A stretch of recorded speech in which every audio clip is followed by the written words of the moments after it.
Bonjour à tous et bienvenue dans cette nouvelle vidéo. On va faire un exercice que j'avais l'habitude de faire sur un autre livre. Enfin, parce qu'aujourd'hui, bon, on sera un livre différent, qui est de prendre quelques passages, quelques maximes, on va dire. Bon, ça va être plutôt des versets aujourd'hui. Et on va les commenter ensemble. Donc moi, je vais faire mon blabla devant la caméra. Et vous, je vous invite à faire vos commentaires en descriptif et en commentaire sur toute la vidéo. Donc, on va parler aujourd'hui de Qoheleth, l'Ecclésiaste.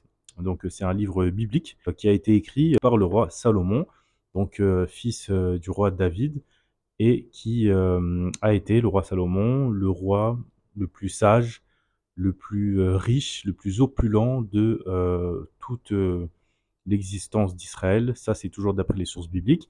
Et c'est vraiment un personnage qui, jusque dans l'islam, est un prophète, qui représente vraiment la sagesse, qui représente vraiment ce que doit être un roi. Donc la sagesse, la justice et toutes ces bonnes choses. Parce qu'il faut savoir que c'est quelqu'un qui a vécu dans un très grand luxe, qui a vécu même un peu aux limites de la luxure, avec des femmes, avec des richesses, avec des banquets, avec du vin, avec tout ça, mais qui a gardé quand même une très grande sagesse. Et il l'explique un peu dans ce livre que il a euh, voulu en fait se rapprocher de Dieu, ce que je dirais se rapprocher de Dieu, en voulant expérimenter, aller au bout des choses. Donc il est allé au bout de la richesse et tout, il a vu que c'était vain.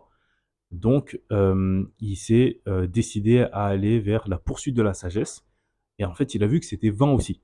C'est pour ça que il dit très souvent en fait dans le livre vanité des vanités ou vanité tout n'est que vanité. Parce que voilà, peu importe ce que tu poursuis, soit c'est pas la bonne chose, soit on n'a pas forcément les capacités d'aller jusqu'au bout, surtout dans la sagesse. Donc c'est un livre que j'ai beaucoup lu, que je relis tout le temps, tout le temps, tout le temps, et qui m'a été légué par mon père qui est décédé.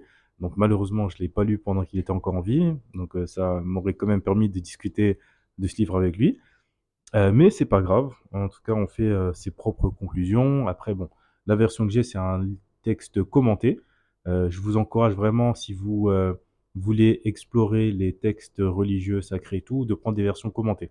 Parce que ce qu'on comprend en tant que novice, en tant que profane, en tant qu'être humain qui n'ont pas étudié les textes et tout, en fait, c'est très différent de ce que les sages ou les sachants peuvent interpréter et la profondeur en fait des interprétations. Parce que d'abord, il y a la barrière de la langue, parce que ça, ce sont des textes assez anciens écrits en hébreu. Et l'hébreu, c'est une langue assez complexe, assez riche. Donc, ce sont des textes qui demandent pas mal d'années d'études, je dirais, pour vraiment rentrer en profondeur ou de se rapprocher de sachants. C'est pareil pour le christianisme, quand on veut étudier la Bible, le Nouveau Testament, dans sa profondeur, surtout voilà, les 4 premiers évangiles, donc la vie de Jésus, eh ben, il faut vraiment avoir quelqu'un qui peut t'accompagner pour vraiment comprendre la profondeur de ce qui est raconté. Et en islam, bah, c'est pareil, quand tu veux lire le Coran, bah, il faut vraiment avoir quelqu'un pour t'accompagner, pour t'expliquer, parce que tu peux très vite tomber dans des erreurs où tu vas prendre un verset, tu vas sortir de son contexte et tu vas dire n'importe quoi. Ça arrive souvent en islam quand les gens veulent critiquer l'islam. Ils vont prendre le verset sur combattre les infidèles et tout machin, sans expliquer la profondeur, sans dire que c'est parfois sorti d'une traduction. Et les traductions, c'est pas toujours fiable et ça ressort jamais ce que l'auteur, ou en islam on va dire c'est Dieu, ici on va dire c'est Salomon, voulait dire. Donc il y a des gens qui passent littéralement leur vie à étudier ces textes et il faut pas avoir la prétention de se dire qu'on peut tout comprendre par nous-mêmes. Mais pour cet exercice, on va faire un peu une dérogation. Le premier extrait qu'on va lire, c'est le livre 10, verset 8. Qui creuse une fosse y tombera, qui abat un mur sera mordu par un serpent.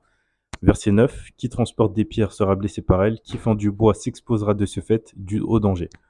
On lit le commentaire, on dit que ces versets peuvent aussi être interprétés comme des exemples supplémentaires des mots décrits dans les versets précédents. On ne doit pas se fier à sa propre aptitude à contrôler les événements. Chaque action est le résultat non de la planification humaine, mais celle de la providence divine. Qui creuse une fosse y tombera. Le verset est compris par de nombreux commentateurs dans le sens littéral. Pour Rashi et Metsuda David, il s'agit d'une parabole. Celui qui complote contre son prochain tombera lui-même dans le piège. Quand on creuse un fossé, c'est-à-dire quand on complote quelque chose, eh ben, on est tellement concentré sur la tâche qu'on oublie que les conséquences peuvent nous tomber dessus. Et quand quelqu'un vraiment, abat un mur comme on dit, par exemple, tu aimes pas ton voisin, bah, en fait, tu vas mettre le feu à sa maison. Mais le feu peut se propager sur ta maison. Quand bien même tu vas déclencher une action, tu ne seras jamais au contrôle des conséquences de ces actions-là. Par exemple, moi, il m'est arrivé parfois de me bagarrer. Euh, voilà, tu vas te bagarrer, tu dis c'est bon, je vais le détruire et tout. Bah, en fait, tu finis avec la mâchoire décalée. Voilà, tu finis avec des blessures et tout. Parce que tu n'as pas prévu tout ce qui allait arriver sur toi. Quand on complote contre un collègue de travail, qu'on n'aime pas, en fait, on oublie que derrière, si on sabote cet élément-là, bah, en fait, on sabote le travail de l'entreprise en général. Donc, en fait, on nous invite à faire attention à ne pas aller vers des choses qui sont mauvaises et qui vont nuire aux autres parce que ça va nous nuire à nous-mêmes, ça peut nous nuire à nous-mêmes, euh, voilà, sans qu'on puisse contrôler les conséquences derrière. Livre 7, verset 1. Une bonne renommée est meilleure qu'une bonne huile, et le jour de la mort que le jour de la naissance. La renommée, c'est tout simplement la réputation. Facile à comprendre. Une bonne huile, ça représente la richesse, ça représente le signe, les symboles de richesse. Puisqu'à l'époque, voilà, avoir des bonnes huiles qui sentent bon, c'était un signe de distinction quelque part. Et on peut changer le mot une bonne huile aujourd'hui par une belle voiture ou une belle maison. Voilà. Donc mieux vaut avoir une bonne réputation qu'une belle maison, que beaucoup de biens matériels. Ça, c'est extrêmement vrai, surtout dans notre époque où les biens matériels en fait prennent trop d'importance, trop de place, le matérialisme fait beaucoup de dégâts. C'est que on sera parfois prêt à sacrifier en fait son intégrité pour de l'argent, pour du statut social, surtout le statut social, parce que en réalité, le problème, c'est pas tellement l'argent, parce que l'argent, bon, ça permet de gérer certains trucs, de se débrouiller, de faire subvenir à ses besoins. Le problème, c'est plutôt le statut social. Et aujourd'hui, le statut social passe par l'argent. Donc, il y a des gens qui sont prêts justement à sacrifier leur intégrité, à sacrifier leur famille, à sacrifier leur réputation pour gagner en stature sociale. L'exemple typique, c'est quand il y avait le Covid, il y avait vraiment, quand j'étais sur Twitter, hein, je pense que Twitter c'était comme une bulle par rapport à ce que je vais dire tout de suite là. Il y avait beaucoup de personnes qui faisaient la promotion de OnlyFans, qui disaient oui, il faut faire OnlyFans, c'est beaucoup d'argent, machin, machin. Et il y avait tout un mouvement pseudo-féminisme qui poussait des jeunes femmes de 18 ans, 19 ans à se mettre nues sur ces réseaux.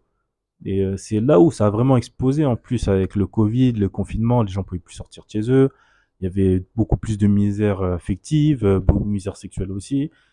Et donc, on a vu des personnes gagner des millions sur OnlyFans et des jeunes filles lambda se sont dit que bah moi je vais faire la même chose. Et ça a pas très bien fini pour la majorité d'entre elles parce qu'en réalité c'est comme pour tout, quand tu te lances dans quelque chose, c'est qu'une infime minorité de personnes qui vont vraiment atteindre les sommets. Quand tu penses que tu vas faire partie des 1%, mais en fait, que dalle, tu vas te retrouver derrière comme la majorité du reste. Et ce verset nous invite à ne pas troquer notre réputation, ce qu'on est, même au-delà de notre réputation, ça peut être notre bien-être mental, pour des choses matérielles, pour des choses vaniteuses. Les personnes qui sacrifient justement leur intégrité, leur famille, tout un tas de choses pour des biens matériels, pour de la stature sociale, c'est pas des gens qui sont très heureux.